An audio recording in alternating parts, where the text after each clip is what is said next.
Welcome everybody to Strike Team Gaming presents the G4 Experience. Welcome to another week of gaming news. This is going to be your news for the week of August 15th, 2021.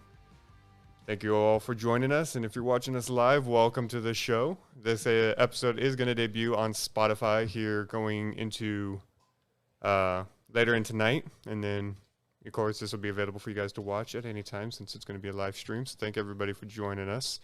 Without further ado, let me introduce who I'm here with. Irishguy, aka Mike. This is Doc and Zmainia. Welcome everybody to the show. I'm Game Boy. Again, as previously mentioned, this is going to be your gaming news for the week of August 15th. And per usual, Irishguy, go ahead and start. All right. So earlier this week, I found out from it was actually Devin Nash that was saying that Twitch CEO and COO and other high-level execs are leaving the company. The COO gave her 6-month notice and is leaving at basically at her vesting point. She'll be with the company for 4 years. So as soon as she gets vested with Amazon/Twitch, she's getting her money and bouncing. Figures. A lot of changes have come since Twitch bought Amazon, or Amazon bought Twitch. The bits, the cheers, Prime gifting, and then ad changes, as well as they added tags that you can do for the stream. Squad streaming, which I don't think I've ever seen anybody do, which is kind of like what Mixer did with the multi-stream, where you could co-stream with each other. Channel pages and clips, which, as we all know, haven't really been rolled out all that much, because that's the one form of discoverability that is on Twitch. Also, another thing that, moving on to the next one, Fortnite has teased a possible RPG with this here. Is it going to be anything like the RPG they were kind of building previously, originally? The Save the World isn't really, it's not more of like an RPG. It felt like one to me. Kind of, sort of. So with this, you got the animation looks different. You got Jonesy here with the sword. This is actually 2 images pieced together. If you couldn't tell, that's why it's kind of choppy like that. I think the first one cut off here, and then this one went to just past the spear for fish stick. You got that's this one here, the fish, and then this is the cuddle team leader, the one that I talked about that looked like a furry. With a wooden bow, you got fish stick with the spear and a shield. Peely with a staff or scepter of some sort. And this is one that might be multiple rumors going around about this one. It'll either be coming out with the update that is coming out tonight/tomorrow morning, or with the beginning of Chapter 3, which will be not really set in stone, but they believe probably first quarter of next year.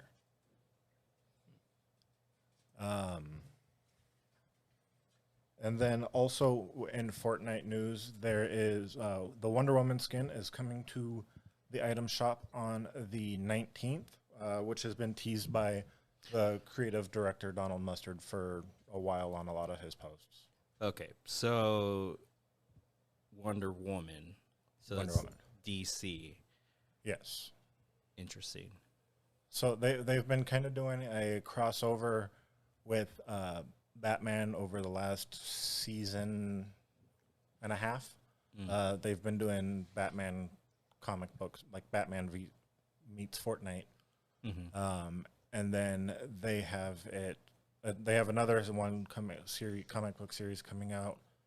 Don't know when. It might already be partially out, but I haven't heard anything about it. And that would be Batman 0 Point, which is what the center of the island, that thing has been called. And then also with Fortnite, there is a Free Guy quest line, as well as /crossover. They have the dude skin currently in the Fortnite. If you watch the movie, which we went and saw, my fiance and I went and saw today, it's pretty damn good. I recommend go see it. And the dude is kind of awesome. Sorry, I'm got multiple things going on. What was the movie again? Free Guy, Ryan Reynolds. When he's the NPC. Yeah, I know. Yeah. I've been wanting to see that. I'm sorry. Me too. Sorry, I'm currently looking at cloud lifters for our setup. So multiple things going on at once. Gotcha. That's what happens when you're a production manager. Yeah. Put that on your resume. All right. Anyway, We'll talk about Battlefield 2042 players. So they are doing a tech test for PC currently. It actually ended. I don't know if it's still going on today. But players caught breaking the tech test NDA may face a permaban in the full game, or at least further tests. And as far as the game goes, the testing is. They're doing it 3 hours a day. I think the article came out on the 13th, so 3 hours a day for 3-4 days. And they've already removed, the article didn't give a number, but it said they've removed plenty of people from the testing already. All right, and you said you had that one, right? Yes. Okay. All right. More Fortnite news. Kind of, sort of. oh no, I was just saying paper and pencil. Oh. Yeah, I'm old school. I like writing stuff down. But that will change. Helps me remember. Helps me remember. I love to remember. All right, so it's called Fortnite for Education. With this, it's a Japanese firm.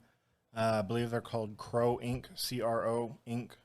Offers online classes while pairing students with an instructor, and they hop in matches. And this is to help them learn English. Because students are doing something that they enjoy while learning, they're more involved in picking up, quote, game English, which quickly converts over to out-of-game English. They've seen pretty good success, and they're hoping, presently with high school students, and they're hoping to expand it to universities, possibly other avenues as well. I just keep thinking of all the gamer slang and people using that in their everyday life. Yeah, so I was driving down the road and I got T-boned. Yeah, he really pwned me. I was like, wait, what?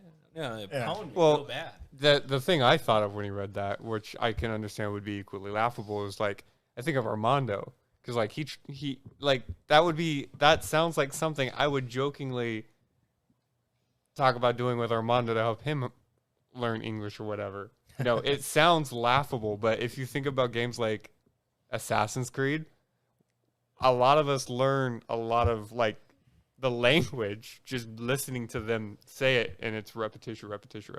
You don't have to say a lot of us. You could just say that you learned a lot. I learned a lot of Italian through Assassin's Creed. Well, that's like I remember seeing a clip with Selena Gomez. And when she's turning around and all these people singing her song in English, but they don't speak English, and how fluent they're singing it. And you can even see she's like, man, you guys are singing it better than I'm singing it, you know? Yeah. And it's just, even though like English is sometimes one of the hardest, I mean, it is the hardest language to learn because it's just a mixture of all these other languages. Still, when it comes to music and games and stuff like that, it does bring a lot of people in. And it's just interesting. I like, you know, it can bring everybody together, like movies and all that stuff. Right. So, like, yeah. I don't know Korean, Spanish, or really just about anything outside of English and a tiny bit of Japanese, but Despacito, I mean, right? And then Gangnam Style was a lot of fun. Right, yeah, oh, the Gundam stuff. I mean, but now we're looking at, you know, a lot more people are watching K-pop videos, J-pop. It's really exploded. Yeah, it's really exploded within the last year. So, All right, and then last little tidbit I have, saw this a little bit ago after I got home from Free Guy. Free Guy 2 has got the green light, so they might be making a sequel for it. Now that just makes me want to go. You know what? I might end up going to watch it after this, so we need to hurry up. All right, you guys have been great. Yeah, let's go. We're gonna take this to the movies. All right, is it my turn? Yes, it is. All right. Shit, wrong one. It's really far away from the screen. All right, this is my gaming news, and as usual, I have it on a PowerPoint. So if anybody remembers anything from last week, we pretty much were talking about Grand Theft Auto. And so a lot of speculation was on Grand Theft Auto 6. But, you know, I had to segue into this, but I forgot what it was, and it sounded really smart in my head. But I was right. I just want to put that out there. I was right. I don't know what I was right about, but I was right. There was a segue. I forgot about it. So anyway, it has been confirmed by multiple sources, specifically Kotaku, that Grand Theft Auto 3, San Andreas, and Vice City are being remastered and reportedly coming this year. His article from, I believe this was Game Informer, on August 12th says that following numerous rumors, a report has verified that Rockstar is working on remasters for 3 of the most revered Grand Theft Auto games in the series, including the aforementioned, are all said to be in development for multiple platforms, from current generation consoles to mobile devices. If I may have a moment. Señores Shelby, no habla españoles. Yeah, some of us has got to focus on the show. Anyway, Kotaku reports have spoken to 3 sources involved with the project, each of whom says that this has been in the works at Rockstar for some time. And at one point, it was planned for the remaster collection to be offered to players who purchased the upcoming remaster for Grand Theft Auto 5 on the Xbox and PS5. But say the plans have shifted to a standalone collection release. These remasters were also reportedly meant to come out earlier this year, but the COVID-19 pandemic delayed development. Oh, wait a minute. David was right. It's later. Never mind. No, shit. See? It has a cap. It had a cap. On the ground. So, unseen, I don't remember if I was talking before, but apparently I was muted. So, hopefully I was loud enough, or there'll be a segment where you guys talk to me and I haven't said anything. We're just going to see on screen. You should put that on your resume. But continue. The report states the remasters will likely be bundled with the collection and sold digitally on Xbox, PS5, Xbox One, PS4, Nintendo Switch, Google Stadia, and mobile. Some versions will be out this year, while others, such as PC and mobile, might not be ready until 2022. The games are being remastered in the Unreal Engine, but care is apparently being taken not to stray from the overall look and feel of the PS2 era open world games. The UI is being sharpened for higher resolution displays, but the style will not be changing according to the report. The remasters are being handled by Rockstar Dundee, formerly known as Ruffian Games. The studio is familiar with open world games, having developed Crackdown 2 and helped development on Crackdown 3. The report states that the newer Rockstar studio is also helping on development for Grand Theft Auto 5 for current generation consoles. Okay, so on that, one big thing with this is the first time Grand Theft Auto is, I think any of them are coming to the Switch. Yes. And I also saw a current gen being the Xbox and PS5. Mm-hmm. It's taking off. I saw in an article that I was reading on this earlier that GTA 5 is coming to current gen consoles on, I believe it was November 11th. Yeah, it's like a remastered specifically for next gen, including graphics, and I think they were talking something about, and correct me if I'm wrong, increasing the player count per server. That I didn't see anything on that. It was mainly about the remasters of this, which brings me to it seems to be the episodes I always plug. We have episodes on remakes and remasters, so make sure you go check them out. I think it's episodes 2 and 4. Dude, that should be like 100 out of the 700 plays we have. Right. But I mean, continue. Yeah. So if I say Spec Ops: The Line. fuck, One. No, there was the name of a COD. no Featured. no. something? Hang on, there was. I remembered his name. I looked at the name and I was like, I need to remember this so I can ask it Is tomorrow. this Ghost? So if I say Alan nothing, Wake. will you know what I'm thinking? Can you read my mind? I'm. Anyway, Spec Ops The Line director and Nine Inch Nails guitarist open new studio, Cosmic Horror, with a game in development. Corey Davis, that was his freaking name. No, that wasn't it. Robin Fink. Corey Davis, the creator and the creative director and designer of Spec Ops The Line, not super popular game, but well known, is forming a new studio alongside Nine Inch Nails guitarist Robert Fink. Davis has a long history in the industry, including additional credits on Monolith's Fear and Condemn franchises, horror flicks. Fink has worked with David on the indie horror game Here They Lie. The new studio that the two are creating is called Eyes Out. Robert Fink has provided music for a few titles himself, including Observation and Knocked. In an emailed press release, David recounted his first fateful meeting with Fink. Quote, when I was finishing up working on Here They Lie, Robin walked into our studio and I felt a very strong connection to his open, creative view of existence and the power of music. We instantly started working on some prototypes I had in development at the time, and together we launched straight towards something unexpected.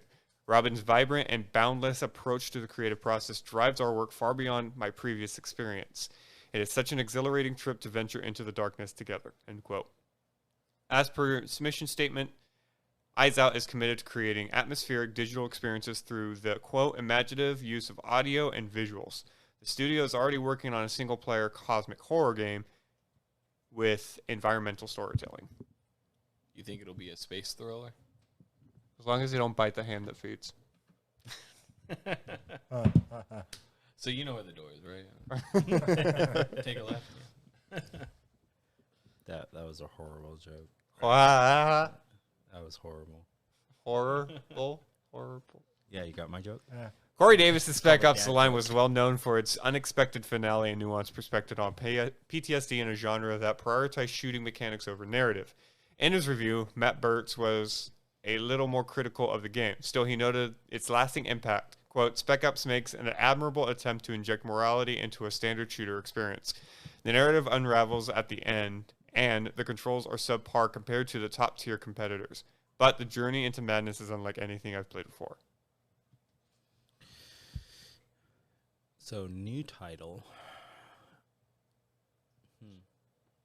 This goes back to an episode that we talked about, music and soundtracks. Yeah. Yeah. I mean, God damn it, I need to stop saying that.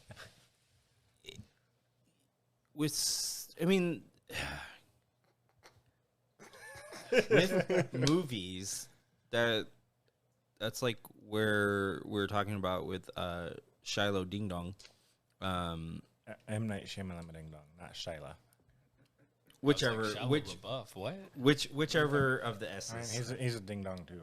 But He's a very good method actor. Not really. He was good in Even Steven. But with movies, it's the same thing of where, you really, to get somebody into the scene is that music. And, there are a few games that can pull it off that tie in with that. One of the new games I was playing today was Dyson's, or not today, the other day was Dyson Sphere. And honestly, I normally turn down the music like I've talked about before. I don't really listen to the music. No, I was listening to the music for probably a good part of the day I was playing the game. And the only reason why I turned the music off was because I was watching a video too. So I was like, all right, it's conflicting. So, but yeah, it's nowadays there's few companies that can actually do that. Just that keep you intrigued. Try. Yeah, or even try. And that was one of the DLCs on Steam was you can actually download the soundtrack. And I actually thought, I was like, man, I'm really digging this music. I might end up buying the soundtrack for it, because it was just like, it was, kind of techie a little bit, but it was pretty good. So it'll be interesting for them to see how this goes. Yeah, I like it when they put a lot of effort into actually engineering a sound for the game. Like the original Halo, they put a lot of effort into coming up with the scores and music pieces, and it really tied it together. It's one of the, I think it was one of the earliest like examples of that happening, in marrying them in such a way that really enhanced the experience more than the sum of the two halves. Yeah. So we shall see. Okay.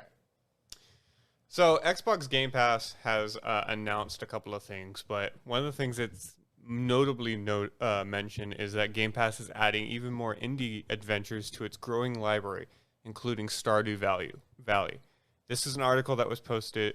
Oh, the last one was. Never mind. This article posted August 10th, 2021. But it says ID at Xbox provided indie fans with an entire showcase dedicated to new gaming adventures that are on the way. The showcase gave us an incredible first look at new indie games as well as new info on already revealed titles. But it also came bearing Xbox Game Pass news as well. The titles that are going to be on their way include Origami 2, Paparazzi, Library of Ruina, Evil Genius 2, World Domination, and Stardew Valley.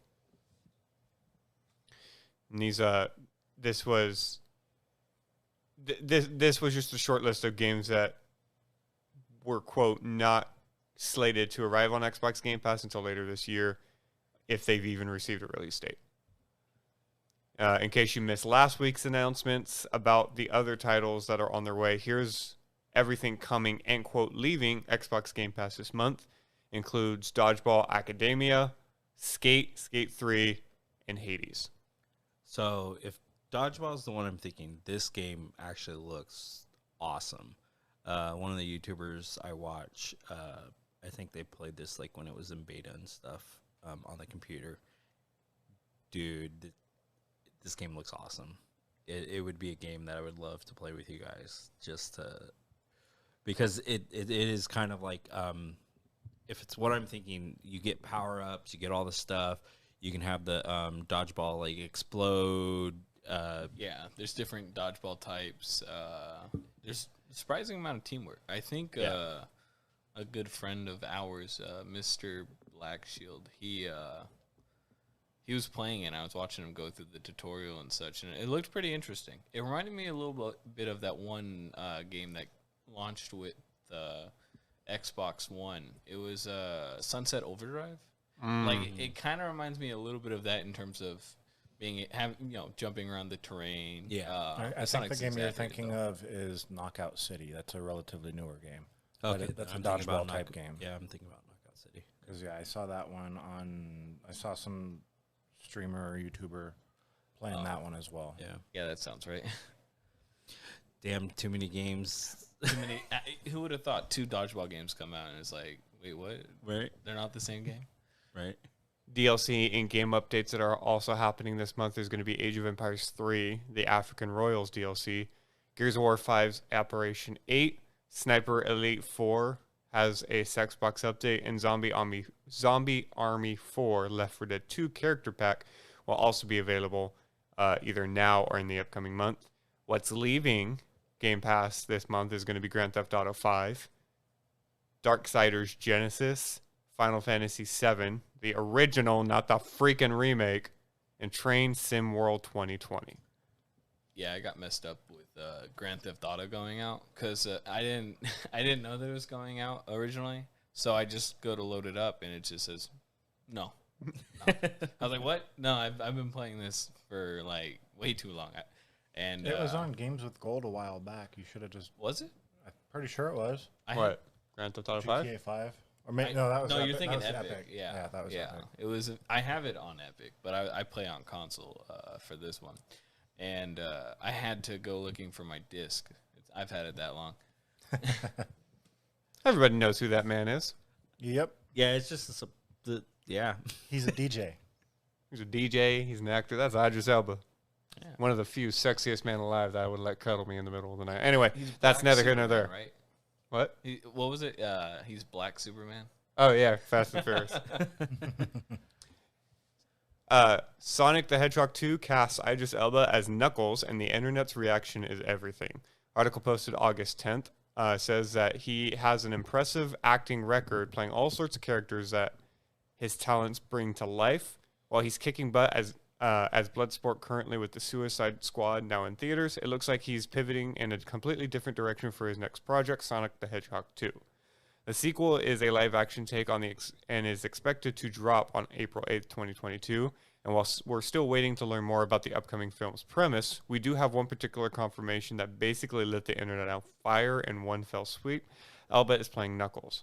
The actor shared a confirmation on his new role via Twitter with our first look at the character's redesign, and it took about 0.02 seconds before half of Twitter began having a sexuality crisis.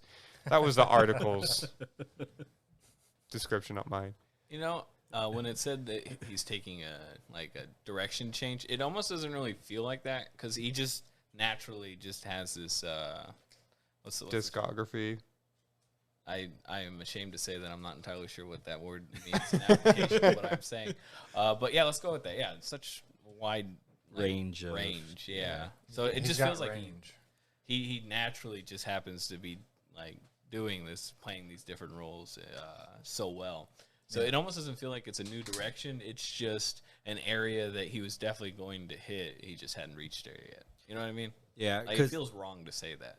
Yeah, I remember I watched the movie with him, like one of his earlier movies where he's just like a supporting actor or just like in a role. I was like, oh shit, there's Black Superman. Oh crap. And I'm just like running through all the, movies he's in nowadays, and that's like even he was being Clark at the time. Right.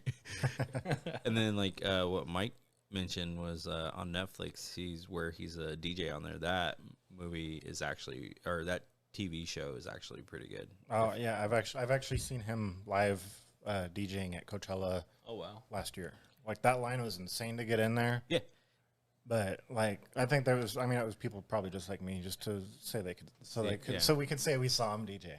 No, so I've seen the TV show that he was on Netflix. I don't think it's on there anymore. But yeah, no, he actually did a TV show with oh gosh, I'm trying to remember her name. I want to say it was the Queen of Dragons was his counterpart in there. And I think learning, I think that, how they do the backstory on some of that stuff. Mm-hmm.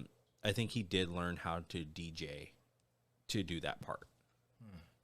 Because I remember when the lineup for Coachella came out, everybody's like, Idris Elba, what is he doing here? What does he do? And then like a week later, it came out that he does DJs. He's a DJ.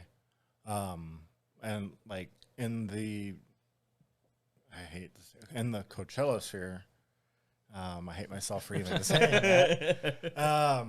But like it was everywhere, like, and like it just spread like wildfire. Yeah, it's a beauty watching you try to find words.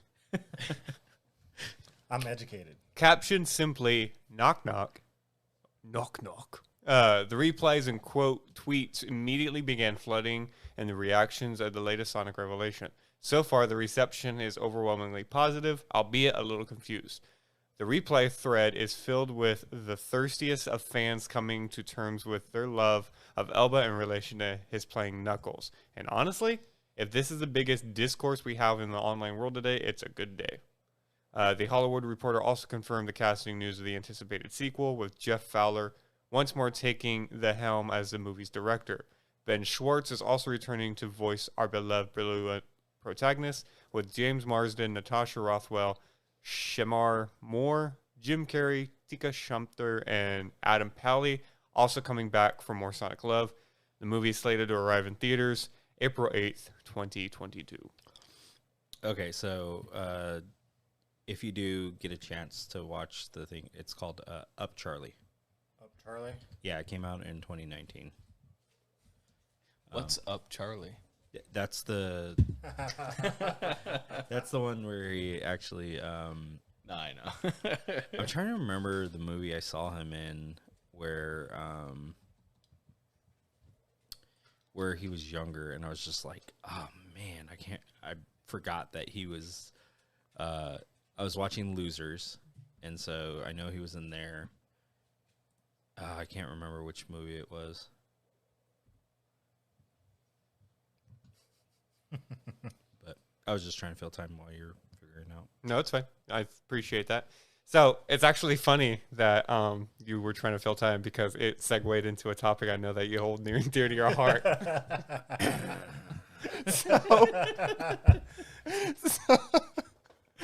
Sorry, that was perfect. Netflix has revealed the cast and crew for the live-action Avatar series. I don't know if anybody saw this. I saw pictures of this on IGN, but I wanted to know, do you guys, since M. Night Shyamalan's release of that film that apparently nobody remembers, do you guys have high hopes for live-action releases as far as Avatar The Last Airbender is concerned, or are you of the mind of, this was beautiful as an animation piece, leave it alone? So this is kind of like where trying to figure out how to put this, because I have a topic about some stuff later about this. It'll be interesting to see. I'll probably watch it, but this is also kind of falling under the lines of, why did you make Aladdin live action? Why did you make Mulan live action? Why did you make Lion King live action? There wasn't really a need for it. You don't get the detail and the fantasy dream out of it because you are restrained by the physics that we have. Mm-hmm. Yeah, all that CGI. Even if it looks good, it doesn't age well. Yeah, and it, which it usually doesn't look good. Yeah, it's just, Oops. And then you just can't get the motion and the moves, and because the body can only really move so well. So you can only do so much. The best ones usually like they either train the actors in martial arts that are at least similar, so that way they can kind of do that. But I don't really remember too many of them actually going that step.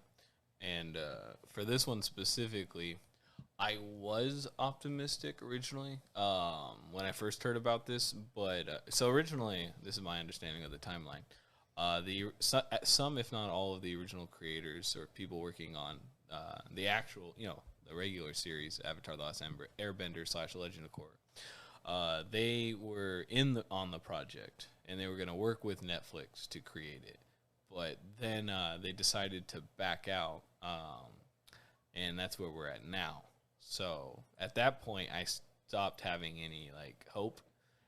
It's Netflix, and they don't do the whole Disney plus $30 to see it a few months extra thing. Yeah. So I'll probably check it out. But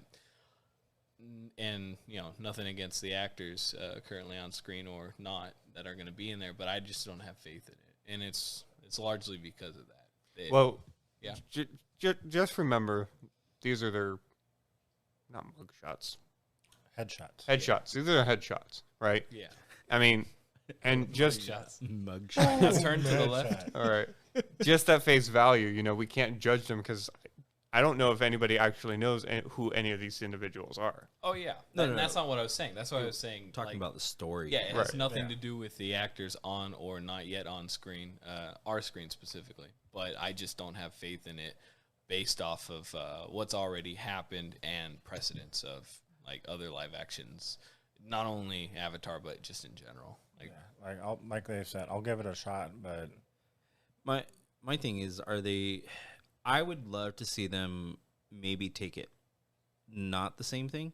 Mm-hmm. Instead of a direct remake, maybe another, Legend of Korra was different. Make one that is different, something like that. It would be way from the way easier to not because you're competing when you do something like this. You're directly competing against the original. Yeah.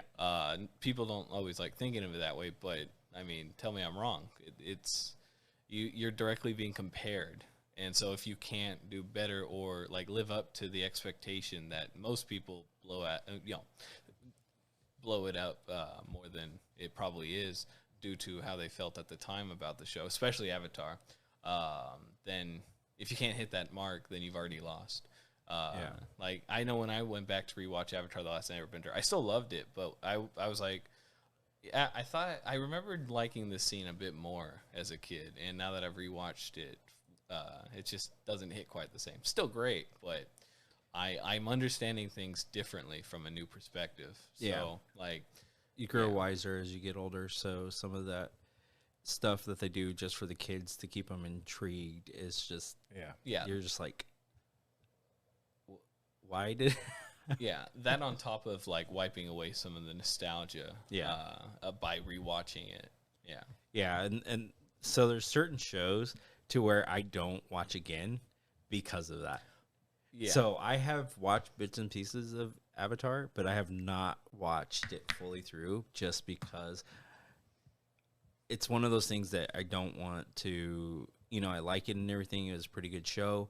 I didn't really care for the Legend of Korra just because the whole time frame jump and then just the industry wise just didn't make sense. Like all of a sudden now, bam, we're full on, if you notice a lot of my stuff, when time frames start getting messed up, I start to have problems with stuff. My only reasoning that technically kind of works, it's a bit like pushing it close, but it technically kind of works, is, one, there was a big gap of time, and two, another factor that I personally have an issue with going back to Avatar: The Last Airbender is how fast they were able to not only redesign, but then build an armada of giant Led Zeppelins. Like, there's no way they could have done that in like one summer with the amount of technology they had. They just had a simple design. Then they had to expand it out, do all of the... I mean, look at how fast we could do things like that nowadays in terms of expanding and then making sure that it's up to code and it's actually going to work from a mechanical engineering perspective and all that. Yeah. Like, there's no way they could have done that in like half a year or less. So... Since it's technically canon that they can do that fast with how much they had then, and then on top of it, I can't remember what the law is, but where technology is going to become twice as advanced, twice as better within every 18-month period. Yeah. Technically, I could see it kind of reaching there. I just don't like the fact that there's precedence that somehow makes that possible. Then where is my integrated gaming system? All right, go ahead. 2 months, they get it. 2 months. I'm coining it now. We're gonna start a new segment for Thursday release. It's gonna be called The Debate, where Mike and I just sit here and listen to you two debate on stuff. Because they are master debaters. Allegedly. So I am married. So I don't know if anybody has been. My case. Oh my God! You cannot.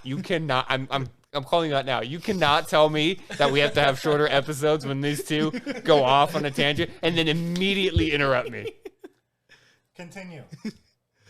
You good? Moving on.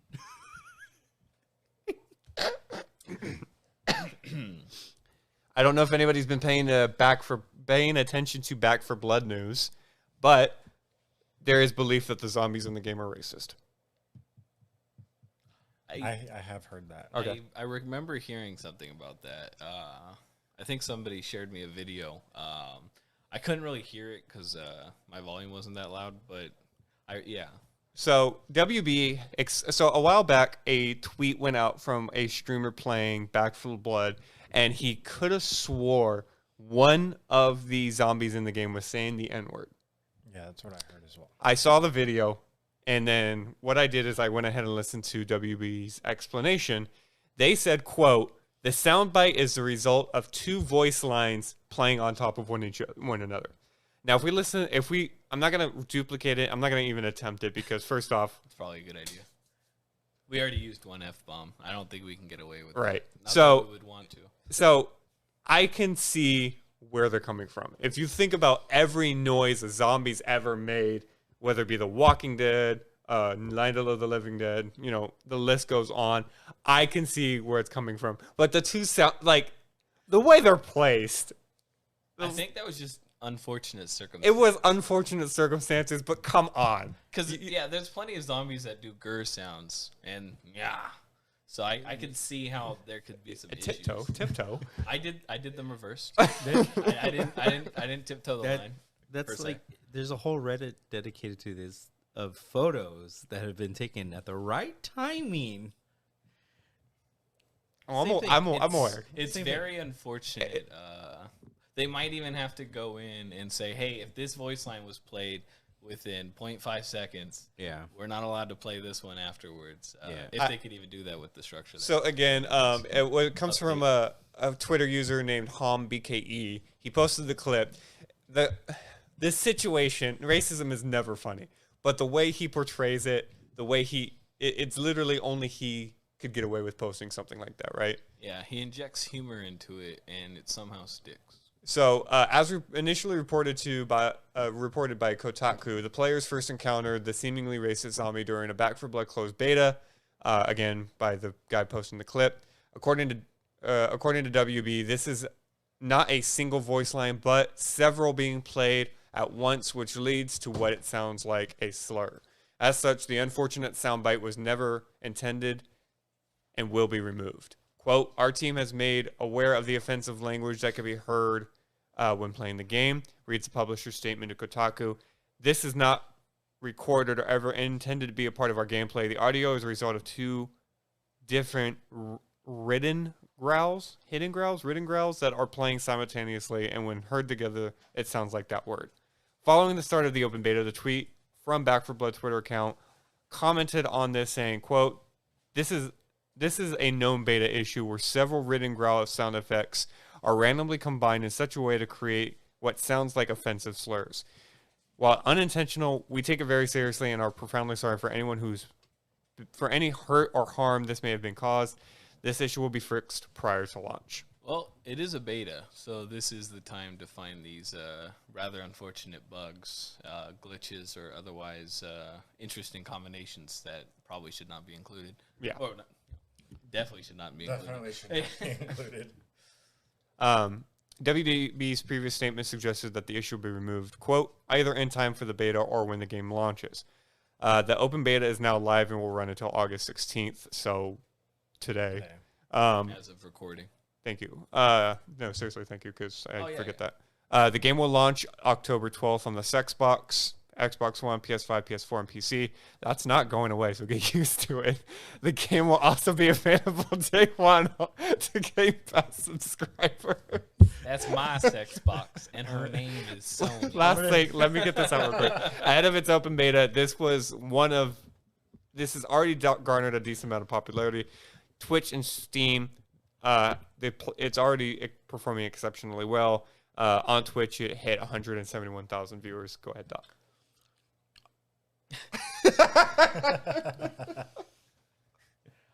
Nothing.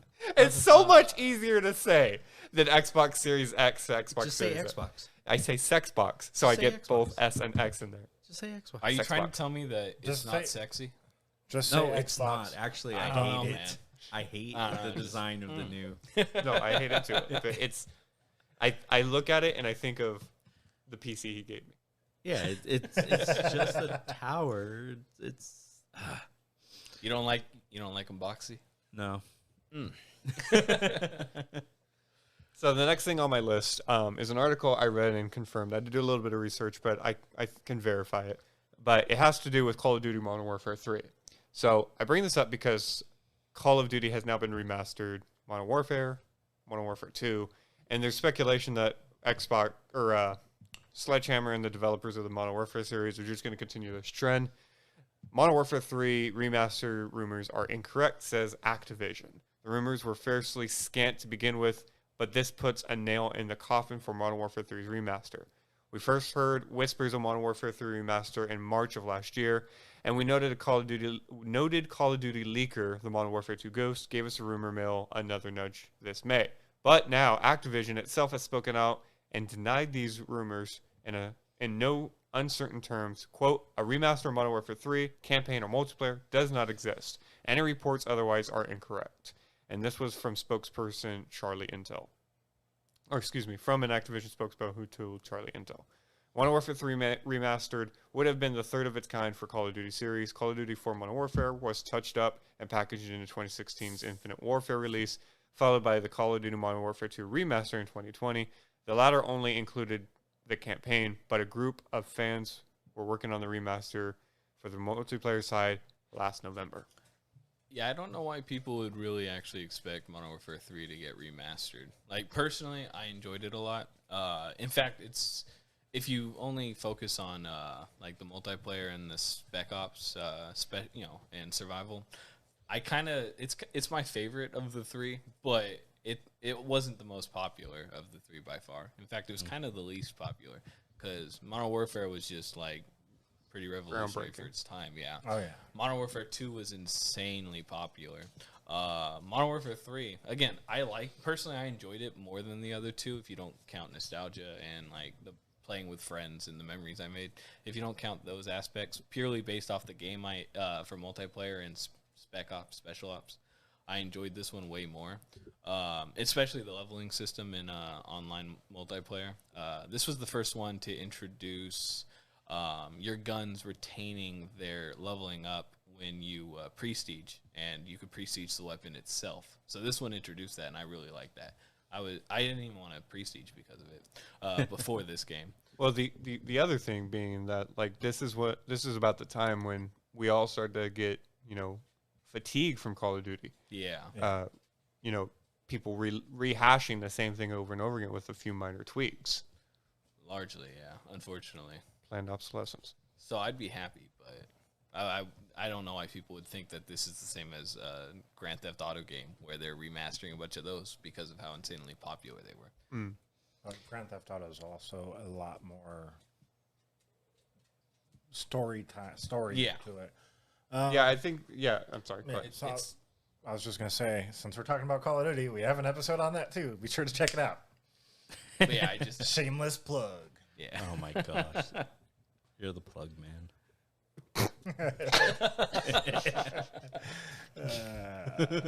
That's your new nickname. All right, so I do have some news about Battlefield 2042. A new Battlefield every 2 years probably makes sense, says EA. It doesn't mean it's definitely going to happen. EA has commented on Battlefield games returning to releasing every 2 years. Earlier this week, in an investor's call, EA CEO Andrew Wilson was asked about whether the company would be considered to return to releasing a Battlefield game every 2 years via VGC. Quote, I think that is our orientation, but more importantly, I think you should think about Battlefield as a service. What we're doing for the launch of this game is really revolutionizing. They spelled that word wrong. Yeah, they spelled it wrong. Reinventing what our epic scale warfare is in context of gameplay. Wilson continued before going on to highlight Battlefield Portal and Hazard Zone as modes that will keep players engaged for an extended period of time. So that while every other year launch probably makes sense if we think about it today, we're really focused on a 365-day engagement in the franchise at a platform level across any device that consumers may want to play on, Wilson concluded.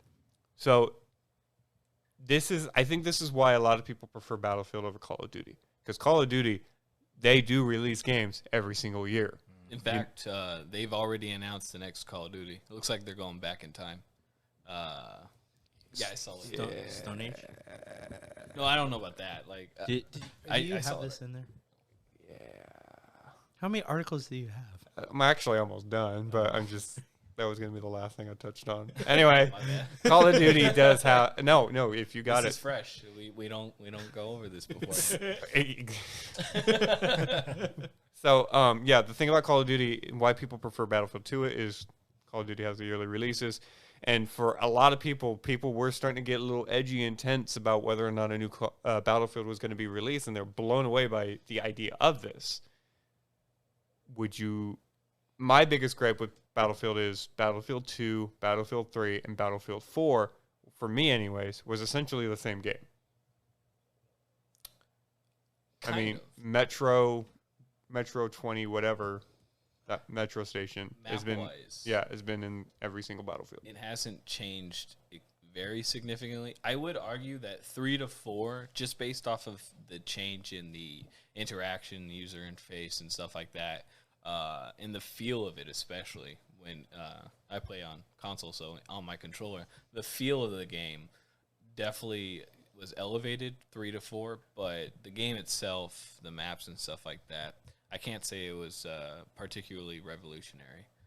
All right, I'm going to burn through the rest of this real quick. Battlefield 2042 launches this year, October 26th, for all consoles and PC. They also, I do have an article here that says that the Battlefield Open Beta is coming in September. This article released July 22nd, 2021, and I think that's from GameSpot. The game will have an open beta, and now DICE has shared a few more details about it. EA Play subscribers who pre-order the game will get an early access to the beta, but DICE did not say how much sooner, they'll be let in than anybody else. Additionally, EA Play members can play the full game early starting October 15th. The game is supposed to release on the 22nd. And a tweet from Battlefield Bulletin, it has a detailed breakdown of all the open beta happening in September. You can preload it September 3rd, early access pre-orders September 4th, available for everyone September 6th, and the beta ends September 11th.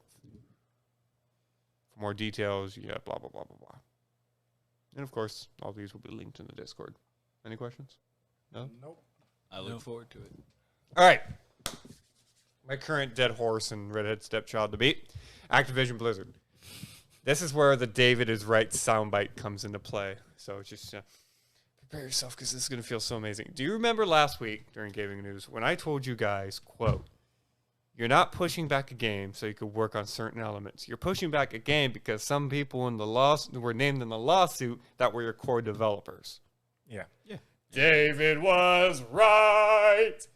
Nobody clipped that. Do we want to just mute him now? Diablo 4 director is among 3 no longer at the studio following Activision Blizzard labor abuse allegations. Oh, jeez.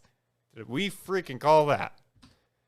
Amidst the ongoing investigation following details from the lawsuit against Activision Blizzard from the California Department of Fair Employment and Housing concerning reported toxic workplace allegations, 3 more high-profile developers had departed from the company. And it was confirmed reports that they are Diablo 4 game director Luis Barriga and lead designer Jonathan LaCraft are leaving the company, as well as Jesse McCree, a lead designer. We can confirm these 3 individuals are no longer with the company, Activision Blizzard spokesperson said in a response. We have a deep, talented roster of developers already in place, and new leaders have been assigned where appropriate. We are confident in our ability to continue progress, deliver amazing experiences to our players, and move forward to ensure a safe, productive work environment for all. This just kind of continues on, recanting and re-talking about all the related and recent removals and departures from the company, including Jesse Meshuk and J. Allen Brack have also left the company as well over this controversial Cosby suite. David was right. Just remember that. I mean, you're the only one self-proclaiming it, so. Pixar didn't happen. Jesus Christ, you have a whole episode. Which debuted last week, so if you want to give that a listen. Shameless plug. Yeah, look who's talking now. It's just because he was right. I was heavily right. Another article just pretty much stating the same thing, that more people are leaving the game. Yeah, Blizzard screwed up, and they're now taking punishment. And we're going to be like this for the next couple months until the lawsuit's settled, and then all their stock's going to go back up. Yep, the ship is taking on water. Rats are jumping out, and but I doubt it will sink before it reaches the harbor. Yep. That was the end of my slideshow. Does anybody have anything else that they wanted to add to this? Well, Doc, do you have anything? Which one were you going to talk about? Twisted Metal. Oh, no. Okay. I mean, I have stuff, but I mean, you can go. Okay, so rumor has it Twisted Metal is due to return 2023. Fans of Twisted Metal should be happy to know that the IP is not totally forgotten. In fact, according to one industry insider, it'll return in a few short years, 2023. This is from PSU.com. Tom Henderson is a game journalist and known leaker, and he just tweeted out an image. If you know the Twisted Metal game, has Sweet Tooth, the guy that drives the ice cream truck with the clown with the flaming head. It has that, and it just says 2023. That's so long away. Right. Yeah. I'm going to forget about it by then. But there is not sure if it's in relation to a Twisted Metal TV show that is currently in production, or if it's going to be for the TV game. show. I don't know how it'll translate into a TV show, but we shall see. So the one thing I have, well, a couple things I have. X-Men, oh gosh, what's his name? Who played Superman? Christopher Reeves. The new Superman, sorry. The Witcher, got it. Right? I can't remember his name. I have his name, but I can't pronounce it. It's Harry Cavill. Harry Cavill is Cyclops in a jaw-dropping new image. Oh. So I'll bring the image up for you guys. Unfortunately, I don't have my tablet connected, so the internet can't see. Oh, okay. I'm going to kind of miss James Marsden. Okay, I can see that. Yeah. Kind of reminds me of. Wait, was that the name of the original? Yeah. Yeah. He was a pansy. Yeah, but he had the cheek structure. He was. It was I'm there. sorry, the way they wrote that Cyclops. Yeah. Oh, no doubt. Yeah, he was. Which Cyclops, if you know anything about the comics, is probably one of the worst leaders, because once he realized that Professor Xavier's ideals were flawed, he is a very ruthless leader. I don't know if you guys heard about images of Halo Infinite leaked about how it's dividing the fandom. Yeah, it's rocking the rafters right now, it seems. So there's been gaming cosmetic items that have been leaked, which look very familiar to Fortnite and Apex Legends rather than Halo's past. Pretty much, this is from Henderson. If you think Halo Infinite cosmetics are going to be true to the franchise, you are in for a surprise. It seems like they are going down a similar route to Apex Legends to me, with a lot of quirky stuff. One skin appears to be a snowman to release around Christmas, for example. So it looks like 343, whatever they're 343 Industries. So they're kind of jumping on that whole goofiness that, you know, with Fortnite and all that other stuff. Yeah. I mean, I'm watching the like trailer because it's showing in the background for that, and I'm just like, man, all right, this game's getting me, you know, with the wrist grappling hook and all that stuff. I'm like, all right, I think I might end up buying this game. But if they're gonna go down that rabbit hole, it's now starting to put me more on the fence of where maybe not. You don't want to round the corner and get killed by someone in a kitty mecha suit? No, that's not Halo. Meow. Right? I think it'll be interesting. I'm not entirely surprised that 343 specifically would go this route, because they've been pretty big about changing a lot of things. It was only a matter of time before they started crossing those boundaries of cosmetics outside of the Halo universe, because they're supposed to be like the fun new stepmom or something like that, or stepdad. step person, where it's like, oh, things aren't going to be like before. Step brother, I'm stuck. Right. What are you doing, step bro? While we're on Halo, there was, I think it was last week, there was something found in the files of the voice actor that does the double kill, overkill, all that stuff, saying Battle Royale. Really? And then I also saw something that said, said something to the effect of stuff for seasons. Big surprise. So unless they're doing like just regular multiplayer seasons, they might be. It kind of sounds like an unconfirmed battle royale for Halo. I hesitate at saying that Halo's going to have a battle royale because I've read too much that says it's not going to have a battle royale.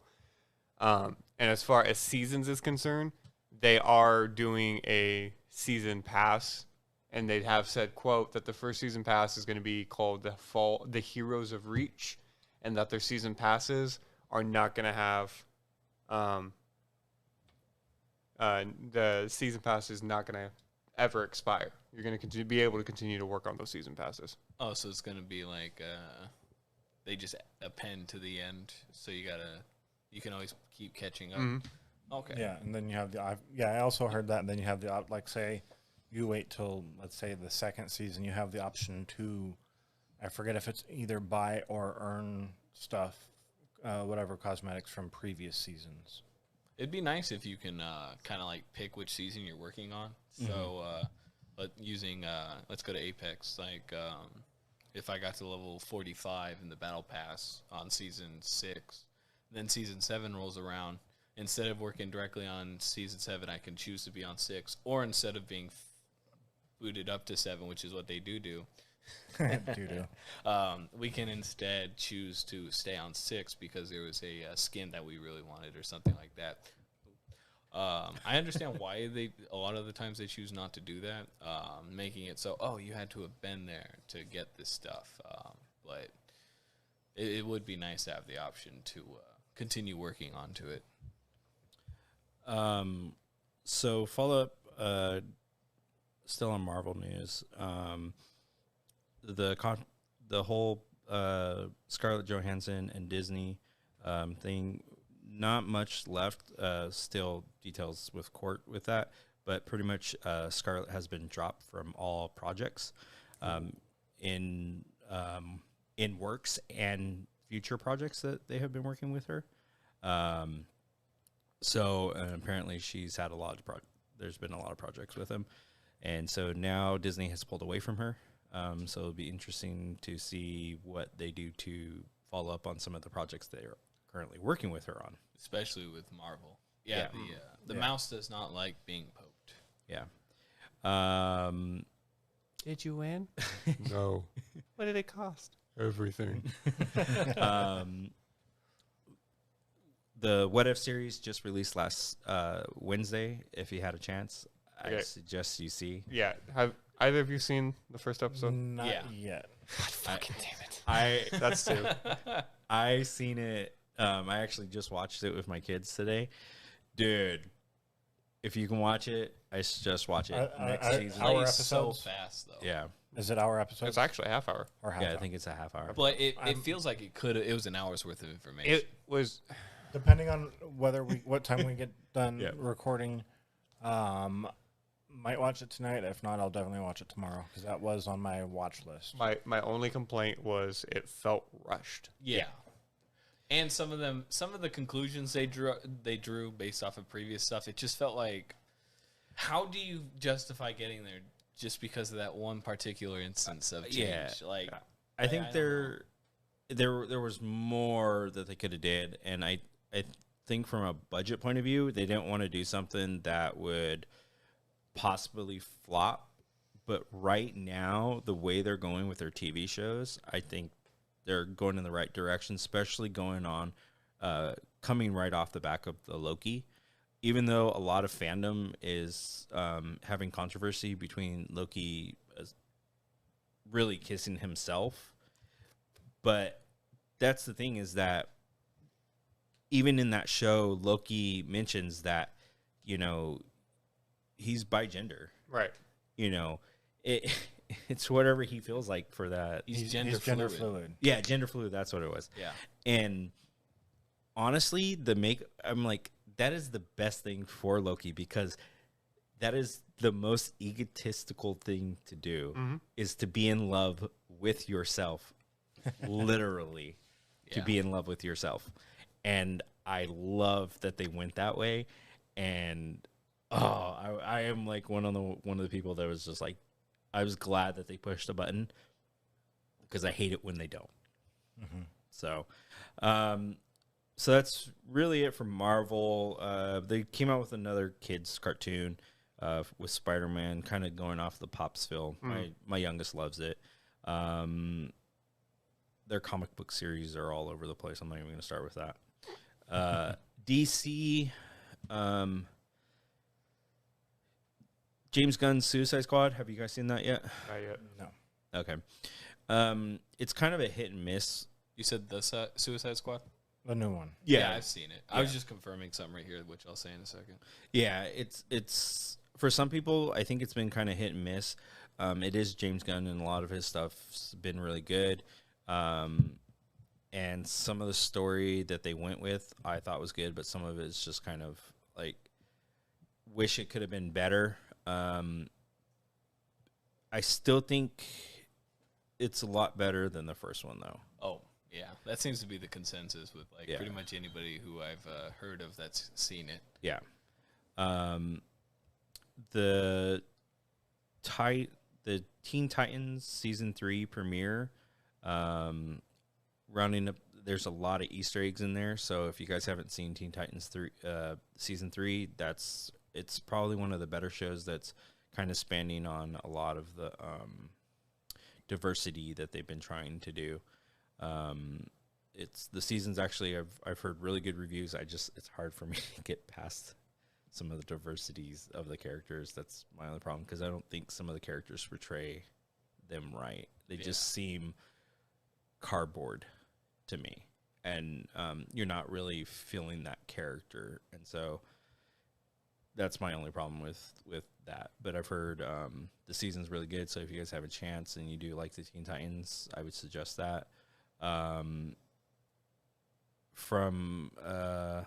That's pretty much the most thing I see that's really with them.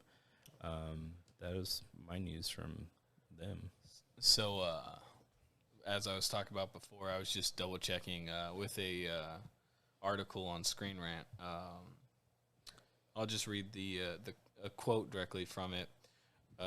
With the multiverse opening up in Loki, any story is possible, and Bradley already confirmed in an interview via IGN that the events of What If are canon.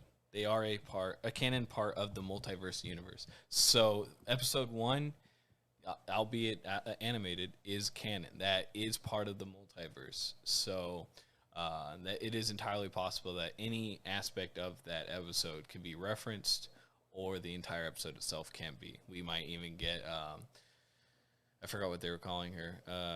What was it? It's Captain Carter. Yeah. I was trying to come up with a name for her that played more on her heritage as being English, but it's kind of hard. I see why they just went with Captain Carter and took the easy way out. Yeah. With all this multiverse stuff, it does start to make a lot of the projects we already kind of confirm make a lot of sense. Yep. So when you think of the Hidden War, or what's that? The Secret War. The Secret War. Yeah. Female Thor. Yep. Well, when I saw Sylvie, I was like, oh, okay, that's how they're doing that. Yeah. Female Thor was just kind of it wasn't an alternate version of her, it wasn't an alternate version of Thor. It was just Thor losing the power to wield Mjolnir. And that was because Nick Fury told him something, which made him pretty much disbelieve he wasn't worthy anymore. And so going off the story of what Mjolnir is for that new series was that Mjolnir is a cosmic storm that Odin, and I think somebody else pretty much put into the hammer. So the hammer's sentient. So even though he put a curse on, or the enchantment on it, it's still sentient in this universe of the comic books. And that is why we have, Lady Thor, because with the new reveal of Christian Bale being the God Eater, that comic book series is pretty much what makes Thor unworthy. And there's a big series out for Thor the Unworthy.